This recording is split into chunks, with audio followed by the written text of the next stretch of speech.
আমার সঙ্গেও এইটা ঘটতে পারে ভাবিনি কখনো, সত্যিই ভাবিনি। কারণ কিছু ভাবনার বাইরে যখন ঘটে যায় না আমার সাথে, আমি এটাই ভাবতে থাকি এটাও আমার সঙ্গে হওয়ার ছিল হয়তো। মানে চিন্তা ভাবনার আমার বাইরে, মানে ভাবতেই পারিনি বলতে পারো যেটা আমার সাথে আজ হয়েছে। মানে তুলনা অতুলনীয় বলে না, সেই রকম একটা ব্যাপার হয়ে গেছে, সেটা নিয়ে কথা নয়, কিন্তু হবে যে সেটাই আমি ভাবতে পারিনি। সকাল সকাল উঠে স্নান করে পুজো করে আমি একদম মানে পাগল হয়ে গেছি কিছু জিনিস দেখে। মানে তার সাথে তো ভাবছি যে এটা কিভাবে ঘটলো, এটাও ঘটলো আমার সাথে। মানে সেই আর কি, সেই ভাবনা চটপট চলে গেছি রান্না করতে, রান্না করে চলে এসেছি। ছাদের অবস্থাটা একবার দেখো খালি। মানে আগের দিন কটা গাছ বসিয়েছি, আগের দিন কমপ্লিট করতে পারিনি, মাঝে আরও দুদিন চলে গেছে কমপ্লিট করতে পারিনি।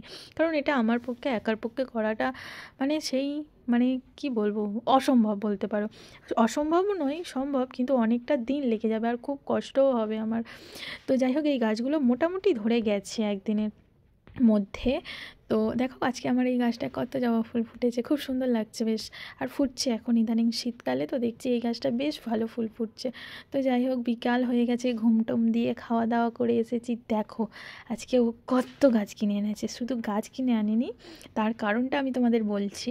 আজকে হঠাৎ করে 7টার দিকে, আজকে ছিল সানডে, হঠাৎ দিকে 7টার সময় বাবু ঘুম থেকে উঠে পড়েছে। আমি তো ভাবছি হয়তো দোকানের মাল আসবে সেই জন্য উঠে পড়েছে বলে চলে গেছে। আমি একটু শুয়েছিলাম, ঘুম থেকে উঠে দেখছি ও মা কত গাছ এনেছে, মানে এক ব্যাগ গাছ এনেছে। সেগুলো দেখে তো আমি সেই খুশি। সব থেকে বড় কথা হচ্ছে ও যে সানডে 7টার সময় উঠে গাছ কিনতে যাবে, আমি এটাই কখনো ভাবতে পারিনি।